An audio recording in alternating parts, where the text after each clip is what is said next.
go. Welcome to Fantasy to Talking Recap Week 1. Guys, did you hear those wonderful words yesterday? The words that say, I'm Scott Hansen, and we're here for 7 hours of commercial-free football.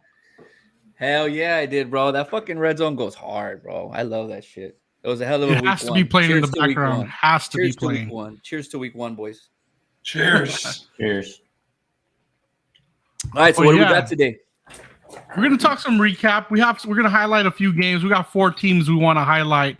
We're going to be introducing a new segment here, and it's pretty much the panic button segment. Should we be panicking on these 4 teams so early in week 1, or should we give them some leeway and say, hey, it's okay. Things didn't go your way yesterday, but it's all right. We'll be all right. All right. I'm excited to get into the segment. It was a hell of a week 1. A lot of upsets, a lot of overreactions, I think, that are going to be happening due to those week 1, upsets. Shit, we had 1 tie, almost 2 ties, a lot of overtime games. It was mayhem. It was mayhem from the noon slate, and it carried on. You want to talk about mayhem? How about a whole division not registering a win when even 2 of them played each other? That's mayhem. AFC South, 0 wins yesterday, and 2 of the teams ended up playing each other. That's rowdy, bro. That's bonkers. Rowdy. That's crazy. Yeah, man. The Colts and the Texans, insane. Nobody wanted to win that game. Yeah. All right. Well, Roland, what about yesterday? Anything you liked about it coming into the week? Really good Thursday night game. What about the Sunday games? Did you like the slate? Football's back, man. Are we, kind of like not as into it with the whole situation with Dak? Are you kind of like, this again? I'm just ready to recap, man. All right. Well, then, no further ado. Let's get into this. Straight to business, bro. Straight to the business. We'll open up with the rotten cheese. Packers lose to Big to Kirk and JJ connection, 23-7. Ben, I'm gonna have you go first. Are you hitting the panic button or not on the Packers? I'm gonna tell you to relax. Those famous words that Aaron Rodgers gives the media once a year.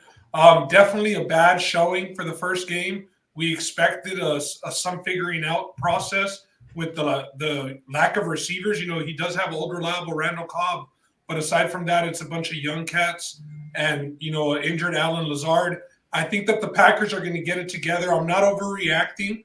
They had their chances, big drop touchdown, to start on their first drive from the rookie Watson. So I'm not panicking on the Packers and the back-to-back MVP. So what button are you gonna hit? Panic or?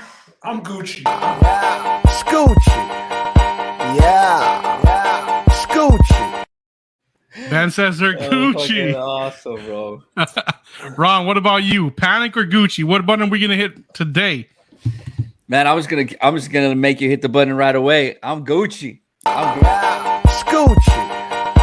Yeah, Scoochie. The reason I'm Gucci is besides Aaron Rodgers, that dynamic duo in the backfield, man. AJ Dillon, we told Ben not to do it, and he listened to us. Ben, we're sorry, bro. We apologize 1,000 times.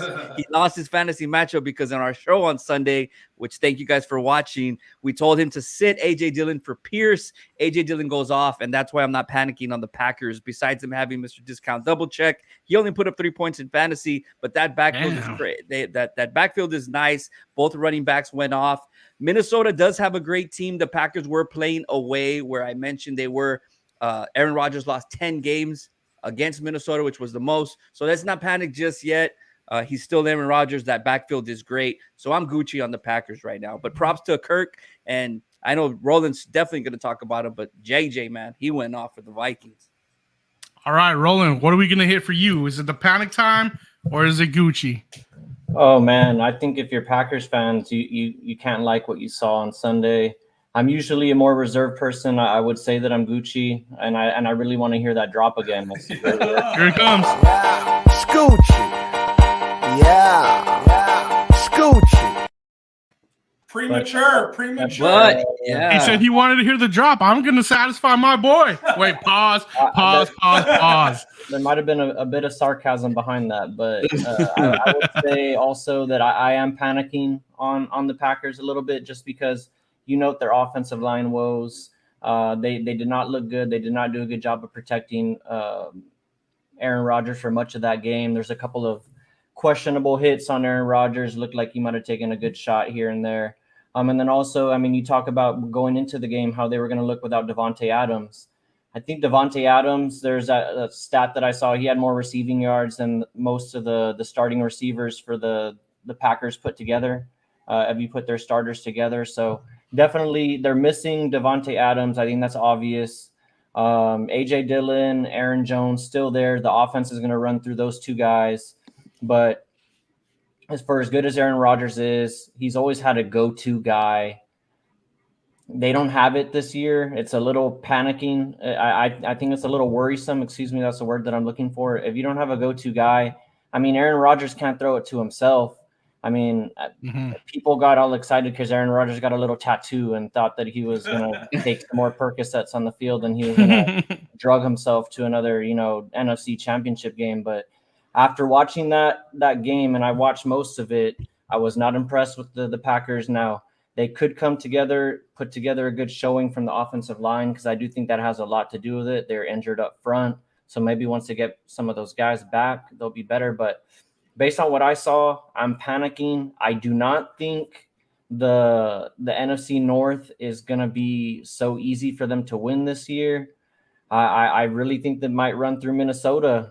I know Ron took a little bet on them in the preseason NFC North champs, and I think this might be the year. I mean, they just did not look good. I know they had that stinker last year against the Saints. People will point to that and say that they started the year off 38-3 last year, but the division opponent, you have to get up for this game because it goes on your divisional record. It's going to come into play later on in the year when you're talking about first round buys and stuff like that.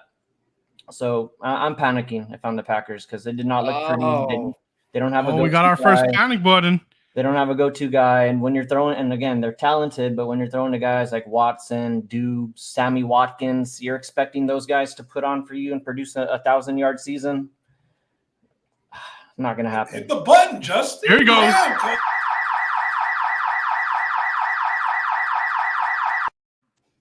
Oh my God, that was the French one. Don't panic. Hey, but what do you guys think in the chat? Go ahead, join along. If you guys think that, are you panicking or are you Gucci? Let us know in the chat too. There's 2-1 or 3-1 maybe. I think Rolling one's the only one. It's 2-1. It's 2-1. 2-1. All right, so you're the only one left, but also you guys in the chat, thank you for joining us. We didn't say that we were going to come on, but you guys saw and you're hopped on and you're already interacting with us, so thank you. Let us know, man. Are you panicking or are you Gucci? All right, let's move it over to Trouble in the Jungle. Bengals on the wrong side of the OT thriller, 23-20. Ben, what's the play here? Are we panicking or are we going to hit the Gucci button? No, I'm not going to panic. I'm Gucci. I'm Gucci. Gucci. I'm Gucci on them. Yeah, it was a tough game. McPherson, I mean, that kicker, you don't expect him to miss as many field goals as he missed. He was shook. He was rattled in overtime. Crazy that Minka Fitzpatrick blocks that game-winning field goal. Also, shout out to that guy. He's always making plays. Shout out to Diego. He was in the comment section asking, have we talked Steelers yet? No, we haven't. Maybe we'll talk a little bit of Steelers here since that is who the Bengals lost to. Another big division game, overtime. I thought this one was going to end up being a tie. The Steelers ended up, putting something together at the end and getting that field goal. But I'm not panicking. They have an easy game coming up this week. They got the Cowboys. So let's not panic. The Bengals will get back on track. And Jamar Chase looked really good. All right, Ron. Panic or Gucci on the Bengals? Man, I can't find it right now because I wore it so much this weekend, but I can't find my Bengals hat. All right, you guys know me. You guys know I'm rocking with Joey B, Joe Cool. No panic at all. He threw 5 picks, which is somebody could say, yes, you can panic, but they were still, or I think he had 4 picks and a lost 4 picks and a fumble. Yeah, 4 picks, especially the one at the end. You cannot take that sack. You were almost in field goal range there. So even though all those turnovers happen, I'm still looking at Joe Burrow to be the leader of that team. Higgins did leave the game with a concussion. He should be back soon. Jamar Chase still balled out. Mixon still balled out. For a team that turned over the ball 5 times against somebody like the Steelers, they were still in the game. They still had a chance to win at the very end. I think the issue with the field goal was that they lost it was either their snapper or the guy that would hold the ball. They kept practicing on the sideline. And if you notice, one of the snaps was to the left. The last snap where McPherson missed it, it was very high. The timing was off. So I'm not panicking at all. The Bengals will put it together. They're a great team. On a side note, though, they went out and they needed an offensive line. He was the most sacked quarterback last year. They went and they paid all these guys. They should have had a great line on paper, but he was still in trouble. That's something to look out for. But other than that, I'm Gucci, man. The Bengals are fine. I took them to make the playoffs on our future bets. So Bengals will be fine. Don't worry. And shout out to the Steelers, though. They played a hell of a game, and they won on the leg of Boswell, who had missed one earlier. Dunked it off the post. They sacrificed TJ Watt, bro. I don't think they're gonna see many defensive lines better than what they saw with the Steelers. They're probably not going to see that again. So the offensive line, I have faith in. I mean, they had some pretty good runs behind that line on some 3rd and shorts where Mixon was able to bust it open for some pretty big gains, and it was behind the guys that they picked up, the guys that we talked about in these divisional previews. That was one of the areas of concern for the Bengals all last year. Because they opted not to, draft a lineman when they had a top 5 pick. They drafted Chase, and that was still one of their weaknesses. They went out and addressed it and got Kappa. They got Collins, both starters on the line for them. So I'm not worried at all about the Bengals. You can go ahead and hit the drop. Scooch. Yeah, not worried at all on the Bengals. I was on the lower side on the Steelers, and I know they won this game, but it took 5 turnovers and like the worst game that Joe Burrow was going to play all season for them to win. Great points. I'm still not high on the Steelers. I didn't like what I saw out of them either. Yeah. Roland, what are your thoughts on this comment from Diego? If you think Bengals win the division, this is probably the best price you'll get. Everyone in the division won. Yeah, I think that's good if you're a believer in the Bengals, but the Ravens are winning the division, baby. Facts. Great point. I think if that future is still out there, Diego, Bengals to make the playoffs, it was minus 150, I think, or 160. So with a loss, maybe you get it to 130 or I dare say 120. I think that's something to jump on if it's still available, because I don't know if future plays end before the season starts or not. Yeah. All right, let's move on to the Bay. Is trade for the Bay. San Francisco drowns in the Shy, 19-10. Ben, I know you gave out that teaser yesterday with San Francisco a part of it. What are your thoughts? Is it panic time or is it Gucci? Yeah, man. I even have Trey Lance, as the quarterback of one of my fantasy football teams this season. Whoa. Lost You were backing them then. Yeah, that's the league I lost. I definitely lost that league this week. Oh, boy, came out and stunk it up. That was a keeper league, right? Yeah, the keeper league. Yeah, he shit the bed for me, man. But is trade for the Bay. Keyword drowns in Chicago. They played in one of the sloppiest. I know Roland gave the weather report previously to us talking about the games on Sunday morning, and that was one that he talked about. Is going to be a weather game, and boy, was it a weather game, bro. They had the digital, yard line markers on the TV because you couldn't see the sticks, you couldn't see anything on the field in the second half. So I'm Gucci. I'm gonna give them the pass, although they lost to what a lot of people predicted to be the worst team in the NFL this season. It happens. We've seen teams stink it up against some pretty bad teams early on in the season. I'm Gucci. I'm Gucci on Niners.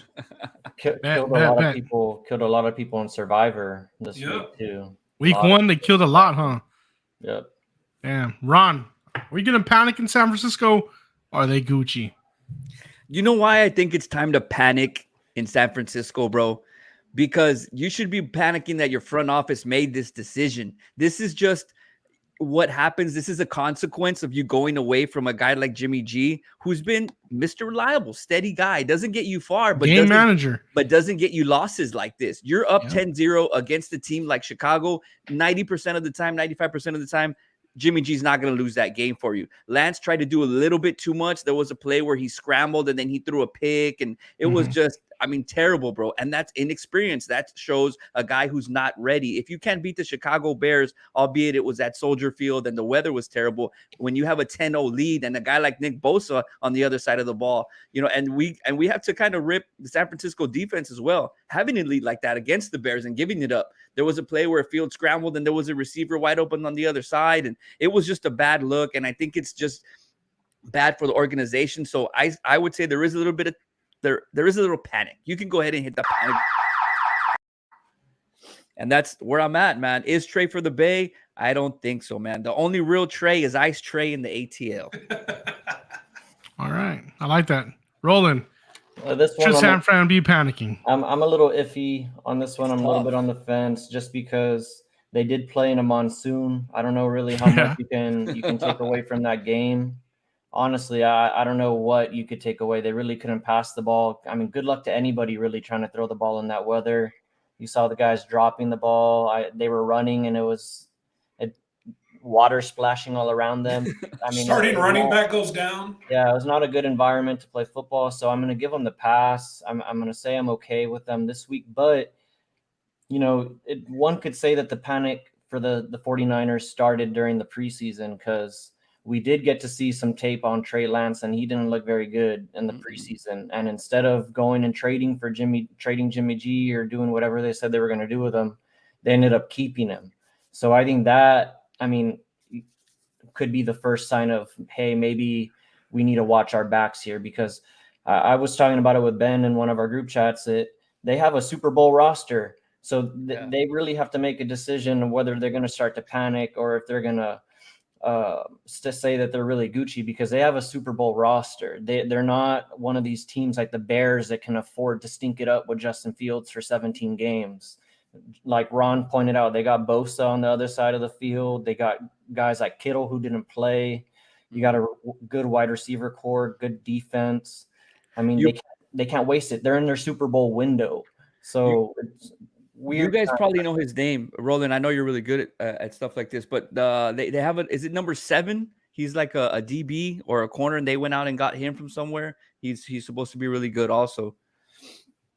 Shoot, I'm blanking out. But yeah, me too. I was like, Roland's a guru around here. Yeah, I'm gonna say I'm good though, because they played in a monsoon, so I'll give them the pass this week. So let's hit it. Scooch. They got the pass. Yeah, and I think and with Richie's comment, Justin, that pretty much the reason to counter kind of some of Ron's point at first, that they were kind of good with Jimmy. They were good, Ron. They were consistent, but they never won that title. Yeah. And that's that little hump that they're trying to get over. So you go out, you draft the kid that's dual threat, has a lot of potential, but you got to have it pan out and hope it's not a bust. And that's kind of what they're in right now. They had to throw him out there, and they had to figure out, is he going to be the franchise QB or not? Yeah. They had seen their ceiling with Jimmy G, and it was, 2-3 missed passes away from winning Super Bowls multiple times. Especially, too, when supposedly the guy that they were going to draft at 3, or the Shanahan wanted to draft at 3, Mac Jones, went and played his rookie year and looked so good for the Pats on a team that they didn't make this segment, but they're right there on the cusp too, of, wanting to panic. But, Trey Lance got drafted over Mac Jones. Yeah. And so I don't know. It's just, there's a lot at hand with this situation. I mean, I guess if you're the 49ers also, you're like, well, might as well throw him out there against a team like the Bears. Somebody who he could should have been an easier win, but that's a game you gotta win, bro. Yeah. Yep. Yeah. And for our Bears under total, they got a game that we did not expect them to win. I know, bro. All right, on to the next one. This one hits home for 3 of us. Not again. Brady stays undefeated versus America's team, 19-3. Ben, I'll let you go first since you're not the Cowboy fan in this group. Is it time to panic, or are they good? Oh, boy. It's the most obvious one, obviously. Let me just hit it for all of us now so we get it out of the way.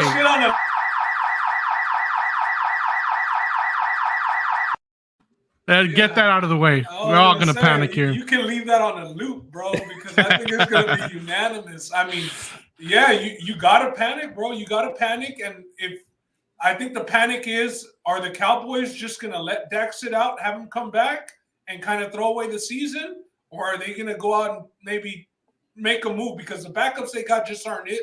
That's a problem they never, ever. What does it even matter? Honestly, like I don't.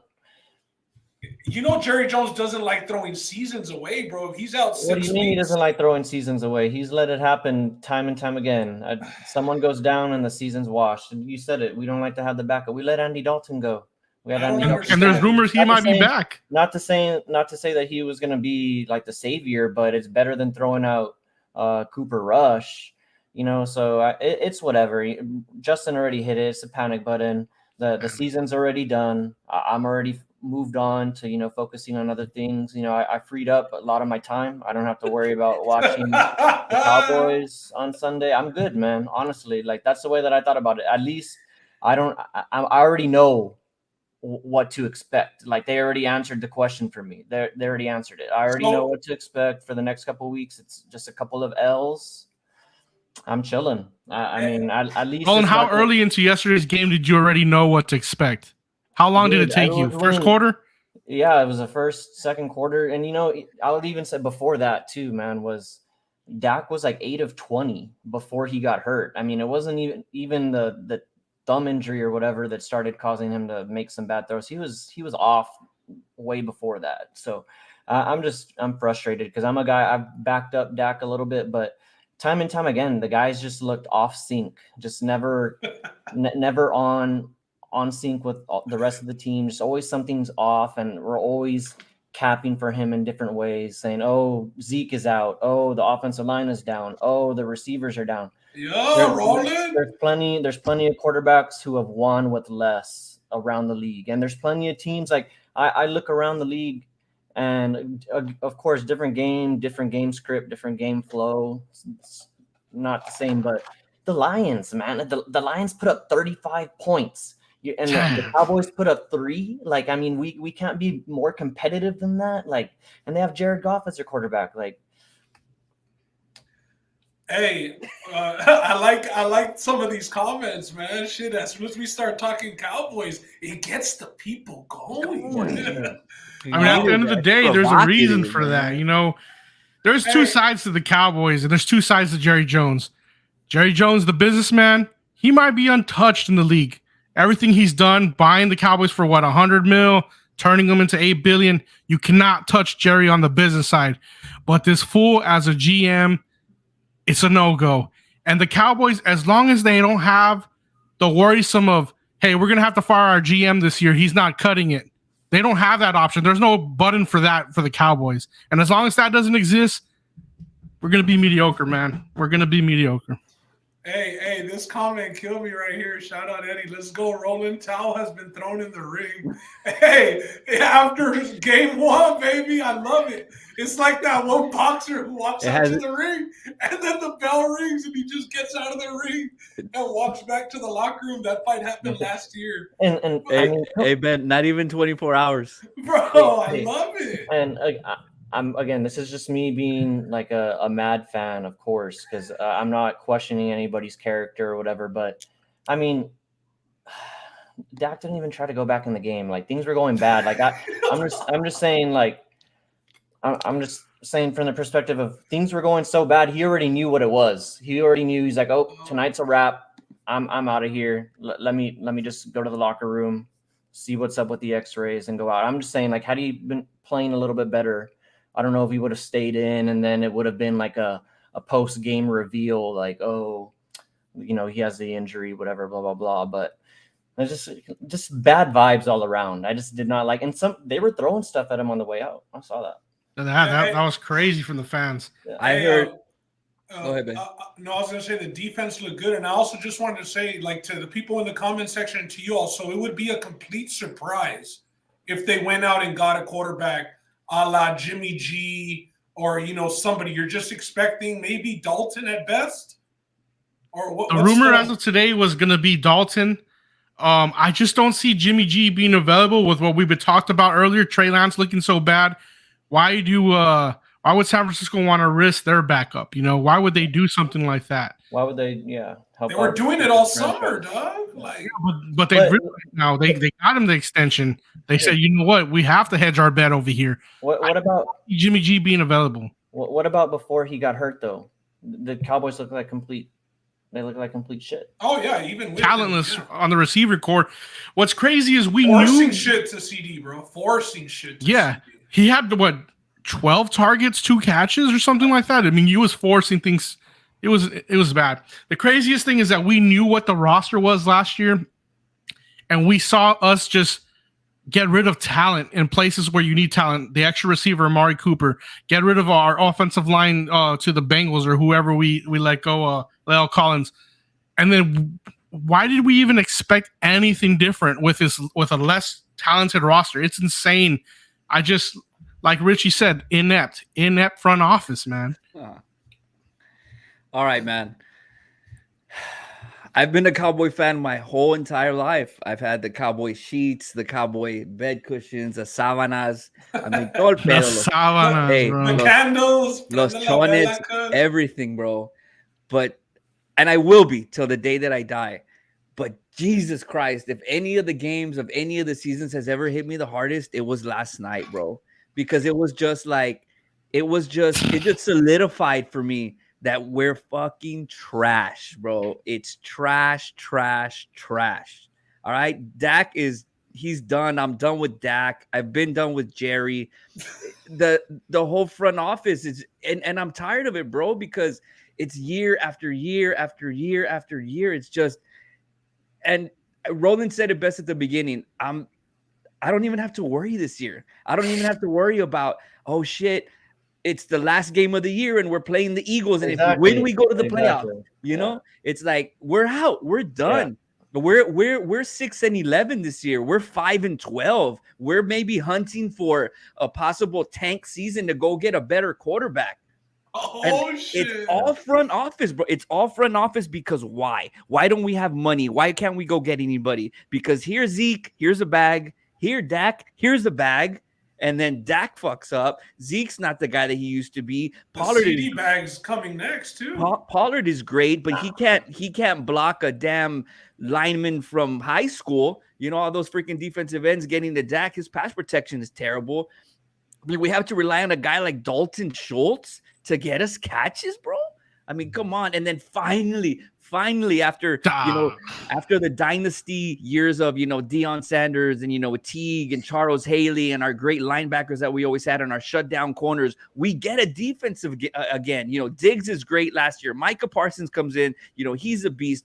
Randy Gregory, we have this great defense. And for what? So our offense can just go out there with fucking Cooper. I wish it was Cooper Kupp, but he's probably a better quarterback than Cooper Rush. He played quarterback in college. I mean, and all these things about, go and get this quarterback, go and get that for what? What you think a quarterback's gonna want to say? I mean, bro, you think a quarterback is gonna want to say, "Oh yeah, I want to go to Dallas. Let me go." For what? I'd rather stay on this squad and be a backup and go to the playoffs and do this and do that. I'm not gonna go to Dallas with that trash roster. We're done, bro. I wanted to go to a couple games this year. Maybe I still will go. Maybe I still will go because the ticket should definitely be fucking cheap because there's no reason to go see the Cowboys this year. I'll tell you that. So ticket prices better drop if Jerry wants to make some money. Because if he's still trying to sell tickets at $200, $300, $400, nobody's gonna go pay to see that game. Everybody's gonna pay the $25 ones so you can tailgate and so you can walk in for free and just watch the damn game, bro. Just the experience. That's all at this point. That's it, bro. Like, I'm glad that I it's came. just to the stadium experience. I'm fucking glad that I came Joe point. Burrow and the Bengals, a couple years ago because, man, I'm not gonna do the Ben switch from the Texans to Bills Mafia, but boy, am I close. I'll tell you that. Boy, am I close. And the thing is too, Ron, we deserve to be happy at the end of the day, bro. We spend money on the team. Look at all how many jerseys do we have? How many hats do we have? We do, bro. It's insane. Hey, and that's One, hey, two, and three, Justin, four, it five. I comes got a down damn to- helmet of the it damn comes down Cowboys to- here, bro. to Hold us on, Roland. What making- are you saying? I'm just trying to say it just comes down to us making the decision, like Ron and I are saying right now, that hey, we're done already. Like we don't have to worry about it, so we Yeah. don't have to emotionally invest ourselves every Sunday to this stuff. And then, like Ron said too, they're not dangling the carrot of, oh my goodness, if we win this game, we're in the playoff race. If we lose, we're out. So at least that's out of the picture. We're done with that whole talk. So again, Yeah, like when we everybody's- deserve happiness. So. When I everybody, feel like I should be charged some sort of like counseling fee, bro, for what the fuck y'all just put me through, bro. You gave up on your team after week 1 already and just switch teams, Ron. It's the Why same I'm MO, not, bro. I'm not gonna no, do what Ben no. does. You deserve to be happy. Switch to a fucking No, team I knew- that's gonna I knew- make you happy. I knew going into last night that we weren't gonna that the season was It's gonna just be not shit. that. It's not that Last- easy for us, I'm man. last night- crying, bro. Bro, from last laughing. night Y'all are tripping. just solidified it. Like it just put the nail in the coffin. I had the Cowboy season this year in the coffin. It was in the grave. It was already in the pozo. And last night it was just the pala that threw the dirt on top of the casket for me, bro. Like that's all it was. But and it's all good because that way everybody that talks shit on Facebook and all that, I'm like, I know, I knew it. Don't worry about it. I don't care. Everybody at work, you go to work on Monday morning and it's like, how about them Cowboys? Shit like that. Like it's like, hey, I don't like, I don't care, bro. Like I don't care. They can't hurt you if Dude, we sound so defeated. It's crazy here, man. Gotcha. So, Ron and Roland, you're willing to blow up the team at this point. Let Dak go. Move Zeke to wherever you can do. You want to restart here, Like or you're Ron not said, even willing to hang around for that. In Ron's words, I don't care. Okay. Fair enough. No, real quick, I'm glad that you mentioned Zeke because out of all the squad, I do have respect for Zeke. He had a great line. It's not his fault they got hurt. Whatever. Hey, let him go. Let him. His career's almost over. Maybe he has a couple solid years left, but at least let him go to a team not so late like Emmitt Smith, where he was over there old ass running with the Cardinals. Arizona. Yeah, but just let him go, man. Let him go play for a team and actually have a chance to win a championship. I could see, like him being a player that would go to like the Rams or the Bills for that 1-year deal, like a Julio Jones kind of thing, going to Tampa Bay, booming, all those guys. So let him go, let him do his thing. Don't tie him to this squad. Shameless plug right there.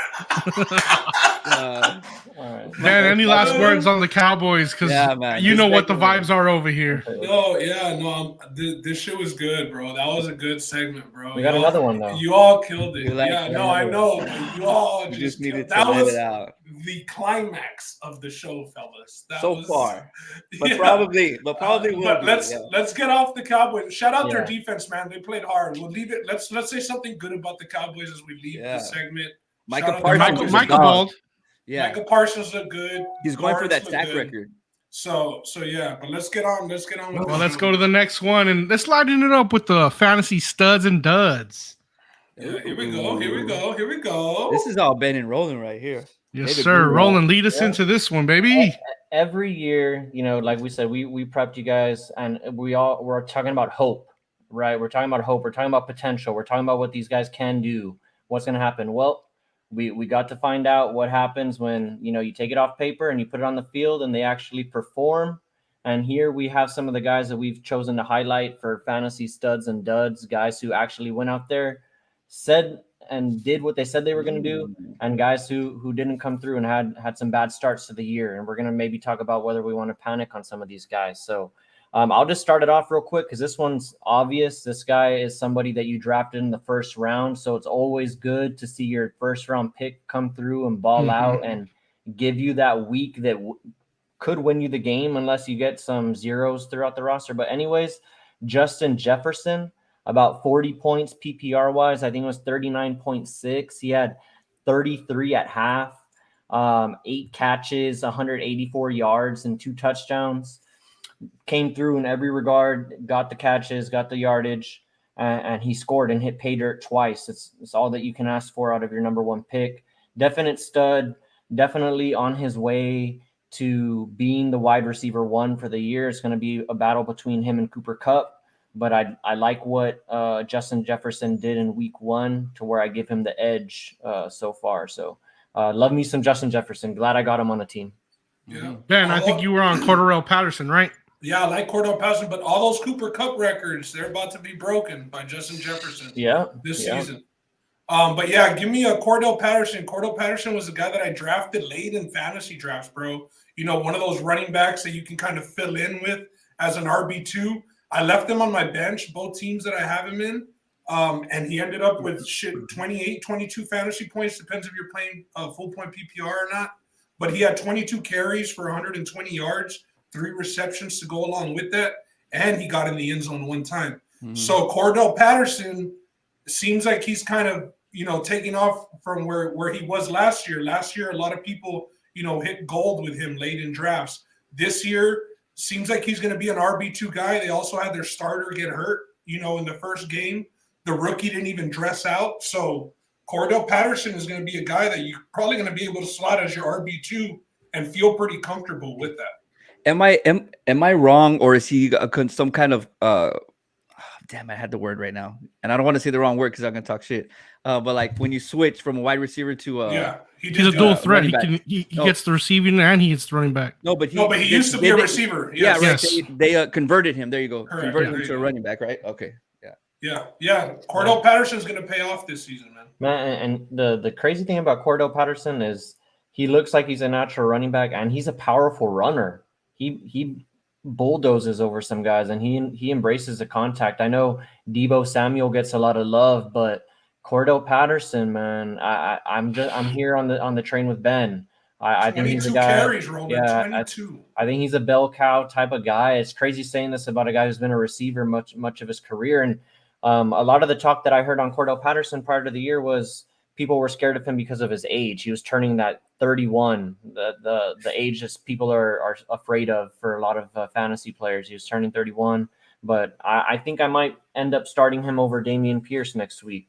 I have that decision to make at an RB2. So that's which probably did extend his career 2-3 years. Yeah. Facts. Moving on to Kareem Hunt, Ben. You had Kareem Hunt in your lineup this week, or? No, I didn't. But we did have a fantasy question about should I start Kareem Hunt, or I forget. I don't know if it was Pierce or who it was. It was Mark. Mark asked that question. Or if it was Miles Sanders or Kareem Hunt. I forget who it was, but we ended up all recommending Hunt. Hunt got into the end zone twice. Now, he didn't touch the ball too many times. 11 carries. It's not a bunch of carries when Nick Chubb has 22. So, you know, he's getting half of Nick Chubb's carries. He is efficient with them. He did see the end zone with that carry. And then 4 receptions for 24 yards. So with him, you're going to see about 15 to 16 touches a game.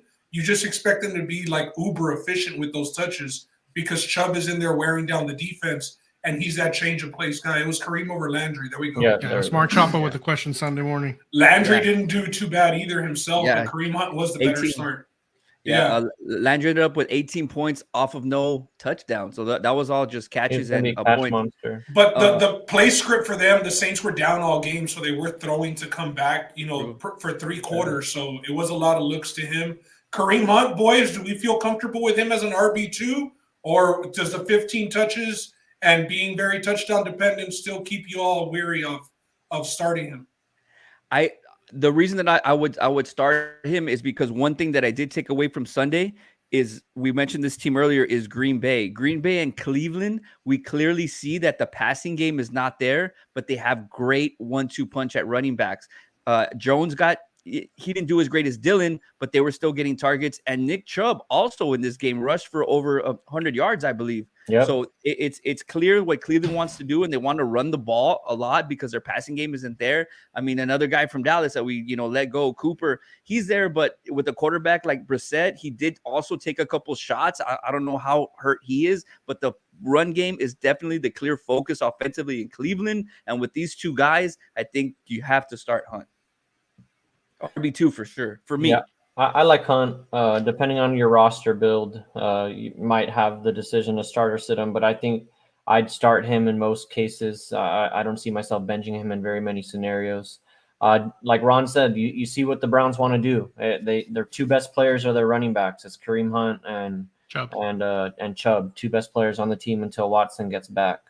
And even when Watson gets back, you got to think they get a boost because they got a better quarterback playing with them. So a lot of the more options open up for that offense. So Definitely like Kareem Hunt. The guy's a baller. He's a good football player. You just that's all I can really say about him. He's a very good football player. You can see why he wanted that trade, though, man. He's starting on most teams in the NFL. You know what I mean? Definitely. Yeah. All right, so those were the studs, boys. What we got on the other side? All right, let's move over to the duds. We got Devontae Smith. You know, Sunday we talked about him. I said I would like to start him. I thought, you know, the whole year with Jalen Hurts was going to put him over A.J. Brown. Well, the boy ended up with 0. So bad on me for that. Anybody who listened to that, shame on me. A.J. Brown absorbed, 11 targets yesterday? What was the number at? I don't know, but it was stupid. I think it was like 13 targets. So double-digit targets for sure. And he performed. I mean, he was up there on the fantasy points.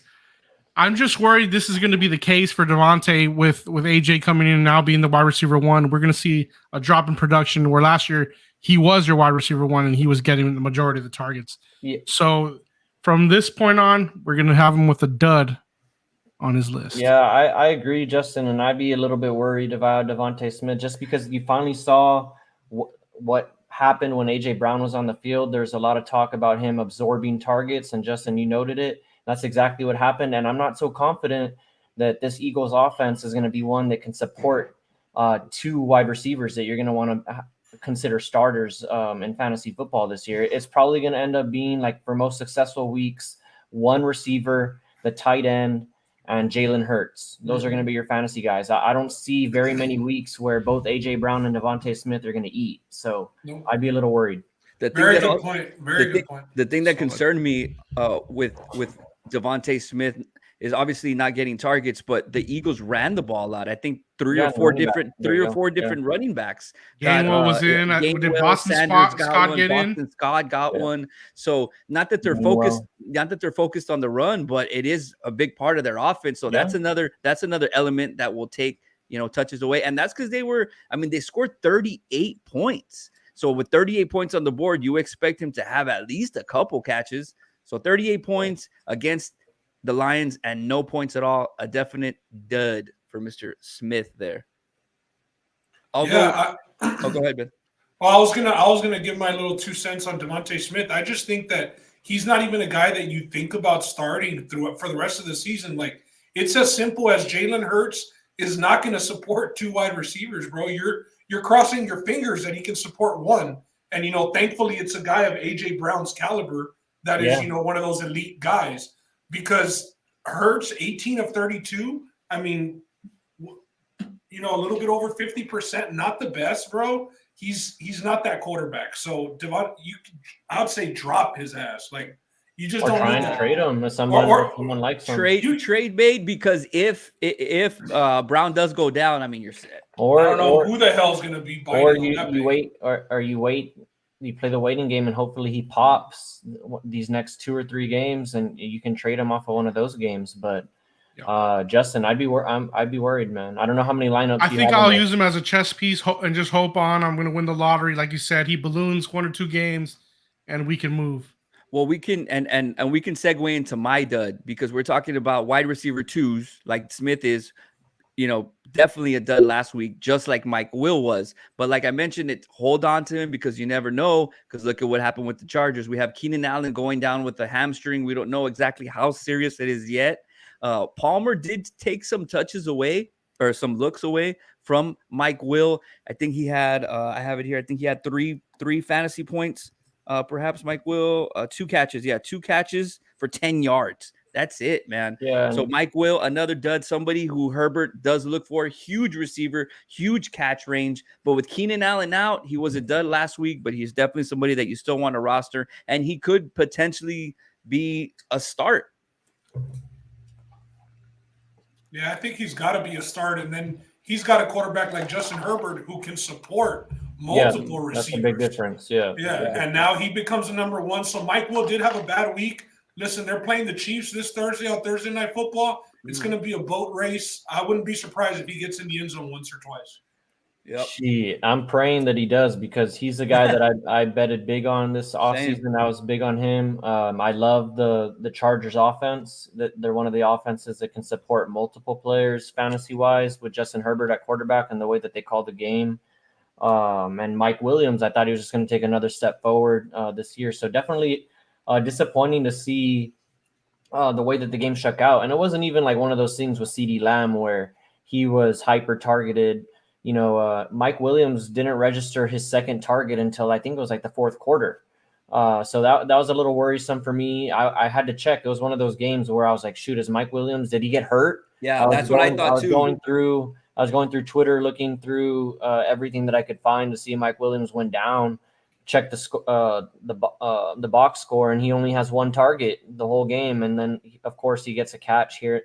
Ends up with 3 points in PPR, but not worried at all. Great offense, talented player, talented quarterback, and like you guys were talking about, Keenan Allen goes down. So I'm still riding with Mike Will. I think he's a start of the week candidate this next week, bro. Honestly, Yeah. You've seen it with guys have horrible games, and then the next week the game plan is like, okay, get this guy involved. And now no Keenan Allen also. He might finish as a top 10 receiver this coming week.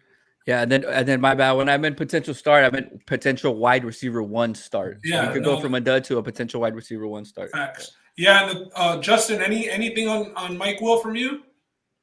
No, nothing for me. Okay, and then I'll go with Cam Akers. Obviously, we talked a little bit about it, when we recapped Sunday morning. But Cam Akers, it was a Darrell Henderson show for the Rams to start the season. People were still drafting Cam Akers around the 4th, 5th round. He was one of those those running backs that are just there that you don't really want to take, but you're like, I need an RB2. Let me throw a dart on Cam Akers instead of Miles Sanders or, somebody else. It didn't look very good just based off the attempts. I don't know. I'm not no doctor, but maybe he's, more injured than it appears. Or did Henderson just beat him out for the job? No, he was on the field. We saw him not, miss picking up blitzes, and the attempts were low. I think he only had like 3 carries or 4 carries. I think he ended up with 0 points at the end of the day, Roland. Yeah, because he didn't do much with the carries that he got. Look, James Robinson, he looked good. I'll give him props. Tore his Achilles. Cam Akers, on the other hand, has not looked very good in my opinion. So I'd be very, very worried if I spent a 3rd or 4th round draft pick on Cam Akers, because if he doesn't show something week 2, because Sean McVay is already saying Cam Akers needs to do more with his touches. Yes. So I'd be very worried. And that's not to say that Darrell Henderson played outstanding, because he didn't really. He did good. He ended up with like 12 points PPR wise, but Darrell Henderson is healthy. He didn't have an Achilles tear, so I'd be worried if I'm Akers owners. It's not like a running back that threw up a dud and you're saying, oh, maybe I can go buy low on this guy. I think it was already super low, his value. And after that performance and, the way that they incorporated him into the offense, now. It's kind of like, just not even with a 10-foot pole. Yeah. But it's just weird for my perspective, at least. I thought that his ADP or the way that they had him projected, or, ESPN, NFL, whatever you used, he was high up there. I thought that he would have been ranked lower, but he was slotted in like a 3rd or 4th rounder, like very, very risky pick, especially when you're talking about that kind of draft capital. So kudos to the people who stayed away. Kudos to the people who drafted Henderson too. Yeah, I think it was maybe they put him that high. The only thing I could think of is because of the potential that the Rams offense has to move the ball up and down the field. But we saw that they didn't do very well offensively. They were a little shook. It was the Bills Mafia, but before we go, I just want to mention some guys that did good that I wasn't expecting them to do that great. Christian Kirk was somebody who balled out for the Jaguars. The backup running back for the Lions, Jamal Williams, also did well. That was frustrating as a DeAndre Swift owner. That was very frustrating, and it seems like he is going to be the goal line back for the Lions, so he's going to be in play. Well, Swift, the good thing is that Swift still got his. I think he was still in the top 5 for a running back. Didn't Swift get a touchdown as well, though? He did, bro. But 3 would have been so much better for him. You know what I mean? Like, yeah. Why feed the backup? Yeah, somebody else who did well. Clyde Edwards-Helaire. Justin was talking about it off. I think he had 22 points or something around there. Yeah, so Michael Thomas looked like he was the old Michael Thomas. Good shout out, Justin. Good shout out. 2 touchdowns for Michael Thomas for sure. Yeah. Big target for Jameis. What do you guys think about another running back that got drafted super high off of some hype and potential? Breece Hall versus Michael Carter. Michael Carter ended up with 17 points, and I don't think Breece Hall did much. Yeah, I started Michael Carter in the league, and it looks like he's going to be pretty relevant, bro. I mean, and with Joe Flacco, he's just that dump off kind of guy, and he was springing off some decent runs. Yeah, also. He looked good with the work that he got. So I was glad to see what I saw out of Michael Carter. Yeah, especially in a game where they got like completely dominated. You know what I mean? They didn't score much. And we can spend a little bit of time on this before we get to the Monday Night Football matchup and give our takes on that. But fantasy football owners of Zeke Elliott, CeeDee Lamb, Dalton Schultz, we all Tony Pollard. Right now. I don't have either. Tony Pollard, good call out, Justin. I don't have any of those guys. Didn't have a chance to draft them. Should people be sweating right now, guys? Whose value decreases the least out of all of those guys? The least? Schultz. I say Schultz. CeeDee Lamb or Schultz, just because they're going to get targeted either way. Just the quality of target. Yeah, but that CeeDee Lamb for where he got drafted now, man, with this situation. Yeah, give me Schultz. I mean, you could potentially say Zeke too, because they're not going to be throwing the ball very much either. But Pollard should have gotten a lot more targets yesterday, bro. They were lining him up out wide all game, and he had 2 catches for 14 yards. Give him the ball and quick stuff and let him work. Yeah, well, he can't block with them. Did you grab any Cowboys, Justin, in your draft? I do have Pollard. I got him towards the end of my draft. He was on my bench yesterday, so no sweat there. But I had Devontae Smith give me a complete 0. Luckily, I'm going to be unscathed this week. No one's starting for the next guy for Monday night. I'm going to win both my games. There we go. Nice. There we go. Very, very nice. Lamb takes a big hit. Not going to get the value, and all the teams have to do is key on Lamb and make other guys beat them. Yeah, and that's why Roland went Schultz. I think that makes the most sense. You still got your blanket tight end. Who was like the biggest fantasy sleeper this week? Somebody who had like no. Probably I would say Clyde Edwards-Helaire. Did anybody think he's going to put up 22? No. I know what I was going to say. Was it O.J. Howard for the Texans? O.J. Howard. Oh yeah. 2 touchdowns. He was cut by. Was he even on rosters? Honestly, O.J. Howard on rosters? I had no idea. He's not rostered. No, he's not rostered by anybody. He got cut by the Bills the 3rd week of camp, and then the Texans signed him. Mills is pretty good in the red zone. He's pretty efficient in the red zone, and O.J. Howard was wide open. Bro. Yeah, Lovey. I think 2 catches, 2 TDs. Like, do you want to roster that? I don't think you want to roster that. It might be an anomaly of a game for O.J. Howard. Yeah, I mean, I'm going to keep an eye on it though when I need that tight end on the bye week. Yeah, we keep an eye on it. Yeah. All right, let's get into tonight or what? Before we get out of here, Ron, get us into tonight.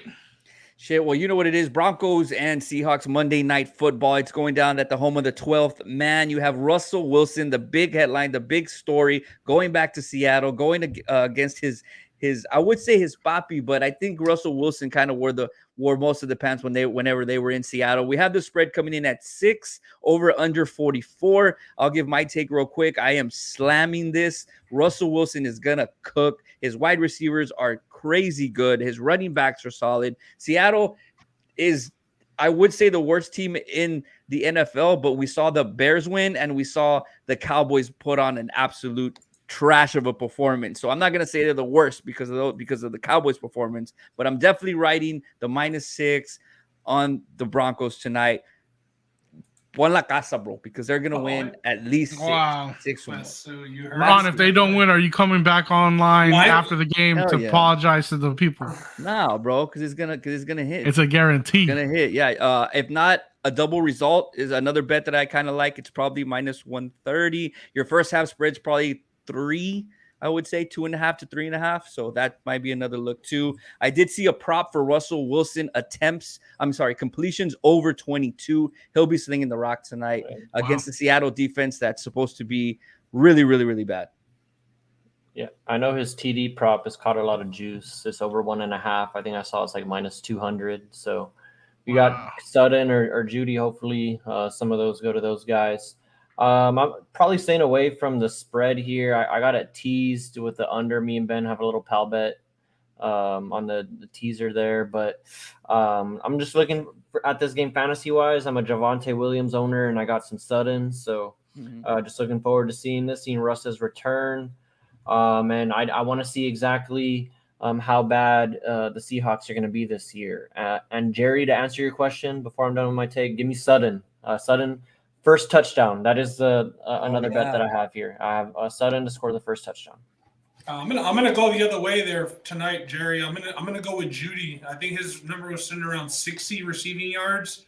I think 59.5. Yeah, that's possible in one play. So I like Judy tonight.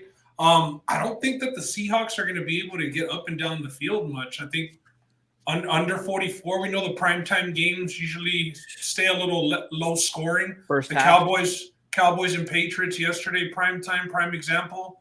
Under, the Bills and the Rams, primetime Thursday night, under. So keep the trend going, under 44. I'm writing that I like that Judy receiving yards, and Roland, I really like the Sutton first touchdown. So I'm gonna take both of those tonight. Justin, you got anything? Yeah, just real easy. It's going to be Denver tonight. My question is for Seattle fans: are we going to see both quarterbacks tonight? We're going to see Geno, or we're going to see Drew. Are they going to stick with Geno? What's the happening there? Shit, who cares? As long as they get DK the Rock and he puts some fantasy points up for me, dog. Curious to see how long Drew Lock sticks around in the league. I mean, he couldn't beat out Geno Smith for a job. So. Facts. Right? Josh need 21 points from Judy. Does anybody need Judy or Sutton tonight? Yeah, that's another thing. Send us your Monday Night Miracles if anybody needs a Monday Night Miracle. Want to know about that. The Monday Night Miracle. 21 points from Judy, kind of miracle-ish, for real. I mean, based on his expectations, they've got him at 60 receiving yards. So that's, 6 points receiving, and based on his receptions and touchdowns, it would be a miracle, Josh. Yeah. Do you guys have anything pending? Like tonight, I'm up 20. I have Judy, but they have Sutton and Broncos D. Okay, I think you're good there. I'm going up again. I'm up 30-1, but I'm going up against Albert O, the tight end for the Broncos, so not too worried there. But my other close game is I'm up like 10 points, and I'm going up against Denver defense, and I have nobody left. So that one's going to be a little iffy. Damn, so it sounds like you're playing Mark Chapa or something, bro, because he needs 10 points from the Denver defense. I'm playing Richie. This is in our keeper league that we started this. No, I know, but I'm saying because he needs the exact opposite. He needs at least 10 points from Denver. Well, if you get just 10 points, Mark, I'm fine because I would still win at that point. So I'm up 97.8 to 86.9. So Jerry, 10 points. Let's get that middle for both of you boys. Jerry said he needs 2.5 TDs from Judy. Yeah, another miracle. Gee. I'm down 5 points in the podcast league against Rick, the defending champ, and I have Javonte Williams going. Speaking of, what did you say you were gonna do before we came on the show and you haven't done it? Well, we didn't even mention him at all during the 49ers segment, so we should, we should throw some water bottles, beer cans, everything at Rick, because the Niners let everybody down this week. Gotcha. Survivor pick. I know we were contemplating the Ravens or them. Thank goodness. I think we recommended the Ravens, so they ruined a lot for everybody. I know Rick was here. Shit, he didn't say anything for about an hour after that game, bro. We thought to the max, and then today I'm going to beat him in fantasy, so. Bien calladito el mijo on Sunday. Bien calladito el Rick. We need an egg all week. We're right there with you, Rick. Cowboys and 49ers. And he likes to give it up to Cowboys fans too, Roland. So you're gonna beat him this week or what, Ben? We're with you. Yeah. Hopefully, I'm down 5, and I got Williams for the Broncos going tonight, so I need him to have a average game. All right. Well, let's end it here, guys. The fantasy mailbag will be open this week. We're gonna have some social media posts. Drop your comment on what you're gonna need for next week. I know we got Monday night to get through, so Tuesday morning when you're looking at that lineup and you're looking at your projections, hit us up if you have some questions. If you think, hey, should I start A or should I start B? We'll give our input. We'll put it on the show Sunday morning, and we'll let you know what we think. Yeah, starter sits.